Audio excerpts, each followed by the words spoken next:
Dalam program Dhammakatha kali ini, Bante ingin melanjutkan penjelasan tentang dasa punya Kiriawadu, yaitu 10 dasar perbuatan bajik.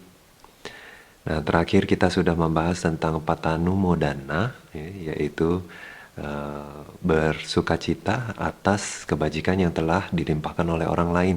Nah, kali ini, kesempatan ini Bante akan menjelaskan tentang Dhamma Sawana. Dhamma Sawana adalah dari kata Dhamma dan Sawana. Dhamma tentunya adalah Dhamma, ya, ajaran Buddha, kebenaran. Nah, tapi di sini ya Dhamma juga bisa berarti sesuatu yang tidak bersalah, tidak tercela. Ya. Nah, kemudian berikutnya diikuti oleh kata Sawana. Sawana adalah mendengarkan. Ya, jadi mendengar Dhamma atau mendengarkan ilmu atau cabang pengetahuan yang tidak tercela. Ya. Nah, di sini yang dimaksud dengan Dhamma Sawana atau mendengar Dhamma adalah mendengar dengan pikiran yang bajik tentunya, ya, karena ini adalah 10 dasar perbuatan bajik. Jadi jika seseorang itu mendengar Dhamma, ya, dan jika ingin agar mendengar dhammanya tersebut menjadi dasa punya Kiriawadu, ya, atau dasar perbuatan bajik, maka pada saat mendengarkan Dhamma itu niat mendengarkan Dhamma itu penting di sini. Ya. Jadi niatnya adalah untuk bukan mencari laba atau perolehan, juga bukan untuk mencari sakara. Ya, sakara artinya adalah penghormatan atau pelayanan. Ya, jadi kita mendengarkan Dhamma itu bukan untuk biar dihormati, ya, atau biar dilayani. Gitu. Nah, yang berikutnya adalah bukan untuk mendapatkan yasa. Yasa adalah pengikut. Ya. Nah, juga bukan untuk mendapatkan siloka. Siloka adalah nama baik, ketenaran, ya. Nah, atau zaman sekarang orang bilang jaga image, ya, jaga. Nah, jadi kita tahu bahwa kadang-kadang orang ya ikut mendengarkan Dhamma itu karena diundang, ya. Jadi karena sungkan menolak, ya. Nah, jadi ikut mendengarkan Dhamma, tapi niatnya sendiri nggak begitu, ya. Ada juga yang ikut mendengarkan Dhamma supaya banyak pengikut, supaya terkenal, ya. Jadi dibilang disebut orang atau dikenal orang, oh sering ikut Dhamma, mendengar Dhamma gitu, ya. Nah, kalau niatnya seperti itu tidak menjadi dasar perbuatan bajik, ya. Nah, kalau tidak menjadi dasar perbuatan bajik, maka dia tidak bisa menghasilkan patisandhi atau kelahiran di alam yang baik. Nah, untuk bisa menjadi, ya, patisandhi di alam yang baik, maka oleh itu niatnya harus murni dan tulus. Nah, tulusnya seperti apa? Nah, dijelaskan misalnya betul-betul karena keinginan tulus untuk ya mempelajari Dhamma. Ya, apakah demi manfaat diri sendiri agar makin paham, makin terampil dalam kebajikan, dalam berbuat bajik, atau misalnya ada keinginan untuk melestarikan Dhamma, ya, melestarikan suatu ajaran, atau mungkin bukan untuk menyimpan atau melestarikan, tetapi untuk menyebarluaskan, mengajar Dhamma. Ya. Nah, dengan keinginan tulus seperti ini, ya, demi manfaat banyak makhluk, apakah dirinya sendiri atau makhluk lain, maka ini menjadi dasar perbuatan bajik. Nah, kita juga sering dengar mungkin, ya, umat awam atau para biku sekalian pernah mendengar kalena Dhamma Sawanang etang manggala mutamang, ya, di Manggala Sutta kita sering dengar itu, ya. Nah, di sana juga dijelaskan bahwa manfaat mendengarkan Dhamma, ya. Kenapa Dhamma Sawana itu atau mendengarkan Dhamma disebut manggala, disebut sebagai berkah, ya. Karena apa? Manfaat mendengarkan Dhamma salah satunya adalah, ya, pada saat, ya, dengan mendengarkan Dhamma, maka kotoran batin yang sudah muncul, ya, seperti apakah sedang galau, sedang gelisah, sedang bernafsu, sedang marah, sedang iri, sedang dendam, dan lain sebagainya. Nah, setelah mendengarkan Dhamma, ngerti, ya, terus bisa diredam atau bahkan hilang. Nah, pada saat itu mendengarkan dhamma adalah berkah utama, ya. Nah, yang kedua, ya, mendengarkan dhamma misalnya di waktu-waktu yang memang sudah disepakati, misalnya seminggu sekali setiap hari uposatha, ya, atau 2 minggu sekali setiap hari patimokkha, ya, bulan terang, bulan gelap. Nah, atau di waktu-waktu yang memang sudah disepakati, ditetapkan, ya, misalnya, oh hari ini Sayadaw mana atau Bhante mana, Mahathera mana, ada ceramah dhamma, oke, kita dengar. Nah, waktu itu juga adalah berkah utama, karena tidak mudah ya melakukan sebuah acara ceramah dhamma. Nah, yang berikutnya adalah pada saat mendengarkan dhamma itu bisa menghilangkan keraguan. Ya, kadang-kadang waktu kita ragu, kita butuh mencari solusi atas keraguan kita. Ya, nah dengan mendengarkan dhamma, oh keraguan hilang. Pada saat itu ya mendengarkan dhamma adalah berkah utama. Nah, yang keempat adalah khususnya pada saat mendengarkan dhamma, lalu bisa merealisasi tingkat-tingkat kesucian ya. Nah, khususnya ini bisa terjadi di zaman Buddha, pada saat Buddha sendiri memberikan ceramah dhamma ya. Nah, tapi zaman sekarang dijelaskan bahwa sudah tidak bisa lagi ya hanya dengan mendengarkan dhamma mencapai tingkat-tingkat kesucian. Tapi kalau di zaman sekarang kita harus berlatih setahap demi setahap ya. Nah, kemudian ya, pada saat mendengarkan dengan saksama ya, kotoran batin tidak bisa muncul ya pada saat betul-betul saksama ya. Nah, jadi bukan berarti pada saat mendengar sembari mencari-cari kesalahan dari ceramah tersebut ya waktu itu kotoran batin muncul. Tetapi kalau kita mendengarkan dengan saksama, ikuti ya. Nah, itu pada saat itu kotoran-kotoran batin ya seperti kama canda, nafsu keinginan ya, atau biapada, keinginan jahat dan lain sebagainya tidak muncul ya, bukan pada saat mendengar juga ngantuk-ngantuk. Nah, itu tidak muncul ya. Nah, tapi maksudnya kotoran batin pun bisa teredam kalau kita bisa fokus dengan baik sembari mendengarkan dhamma ya. Nah, itu juga manfaat dari mendengarkan dhamma, oleh sebab itu menjadi berkah utama ya. Kemudian Bante ingin menambahkan juga ya bahwa di Sotanugata Sutta. Sotanugata Sutta ya artinya adalah mengikuti kesadaran telinga, dijelaskan begitu ya. Sota winyana di sini, sota ya. Jadi mengikuti kesadaran pendengaran maksudnya bagaimana? Ya sebetulnya mudahnya dijelaskan ya mendengar dengan baik gitu ya artinya. Nah, jadi manfaat dari mendengarkan dhamma dengan baik itu apa?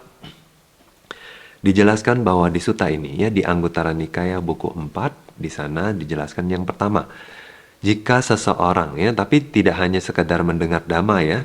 Nah, tapi apa? Dijelaskan wacasa paricitanang ya. Kemudian manasa anupekitanang, dithiya supati widhanang dhammanang, cataro anisangsa patikangka. Dijelaskan demikian ya. Oleh Buddha sendiri dijelaskan bahwa jika ya dengan mulut kita itu meresitasi ya. Meresitasi artinya mengulang-ulang ya, seperti kita baca parita ya, setelah kita menghafal atau setelah kita belajar sesuatu, kita ulang-ulangi terus kita ucapkan berulang kali. Meresitasi itu namanya ya. Nah, kemudian setelah kita sudah hafal atau mengingatnya dengan baik ya, disebutkan apa? Manasa anupekitanang. Manasa dengan batin ya. Anupekitanang artinya direnungkan berulang kali, direnungkan berulang kali ya. Nah, waktu itu akhirnya bisa menerima ya, menerima saja baru dengan sadha ya. Waktu itu kebijaksanaannya mungkin belum begitu kuat ya, tapi sudah bisa masuk logika dia ya. Oh, oke, dia setuju bahwa ini betul ya. Nah, ini berarti kalau kategori panya ya, ini masuknya cinta maya panya. Itu kebijaksanaan akibat perenungan berulang kali. Nah, kalau yang tadi wacasa paricitanang itu adalah sutta maya panya ya. Jadi kebijaksanaan yang didapatkan karena mendengar atau belajar dhamma. Nah, yang berikutnya adalah dithiya supatiwidhanang, artinya dengan kebijaksanaan dilihat sendiri, direalisasi sendiri, paham bahwa oh ini sebab, ini akibat. Ah ya betul, ya sudah lihat sendiri. Nah, jadi di sini adalah bhawana mayapanya, ya, kebijaksanaan yang dikembangkan atau yang muncul karena bhawana, ya, latihan meditasi atau pengembangan batin. Nah, kalau ya sebuah dhamma setelah didengarkan lalu dilakukan dengan demikian ya dari ucapan ya diresitasi, dari pikiran direnungkan, dengan kebijaksanaan direalisasi sendiri. Nah, manfaatnya apa? Dijelaskan bahwa jika seseorang ya mati ya pada saat meninggal dia tidak ingat ya sebetulnya dia tidak ingat dalam arti misalnya seperti koma gitu ya disebutnya sebagai mudhasati ya. Jadi waktu dia meninggal mungkin dia pikirannya nggak begitu tajam nggak begitu jelas ya jadi waktu itu sudah setengah sadar nggak sadar begitu maksudnya mudhasati ya seperti itu.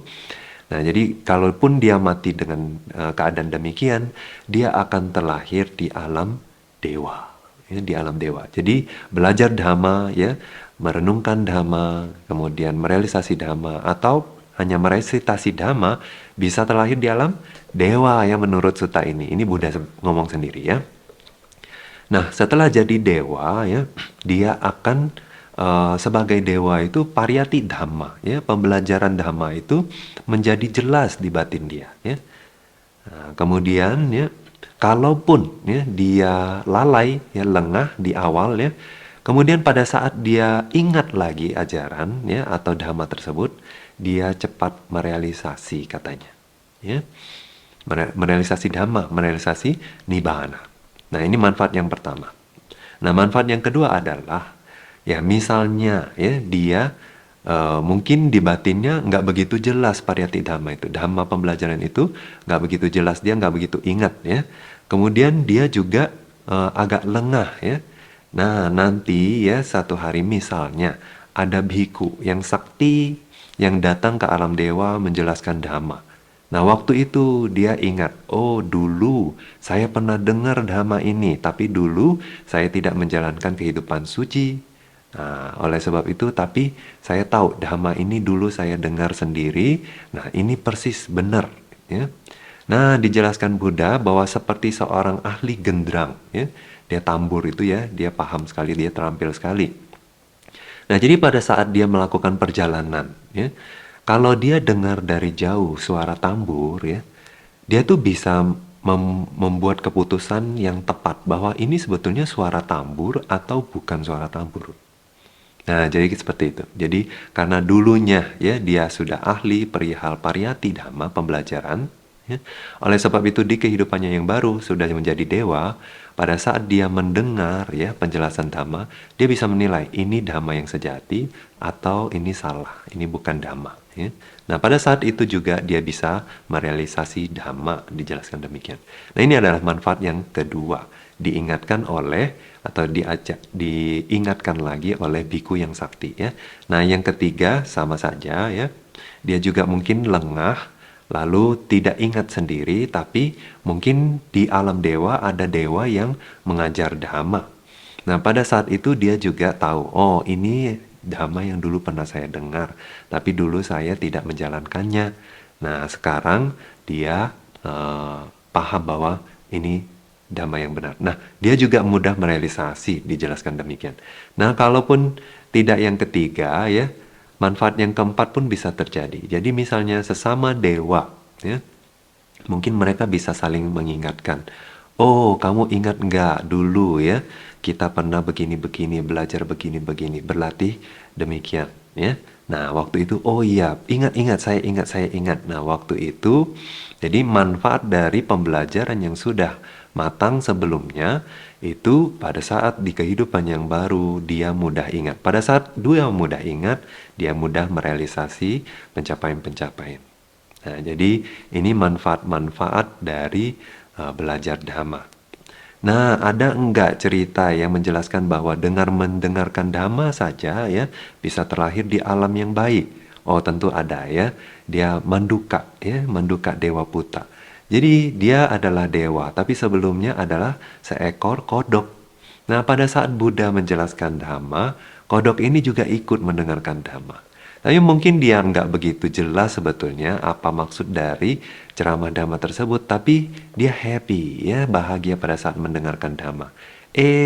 Apesnya ya, ada yang bawa tongkat jalan, ya, tongkat jalan itu, terus ketusuk dia, nah matilah dia, ya, si kodok ini sembari mendengarkan Dhamma. Nah, dia terlahir di alam dewa, ya, jadi dewa kodok namanya.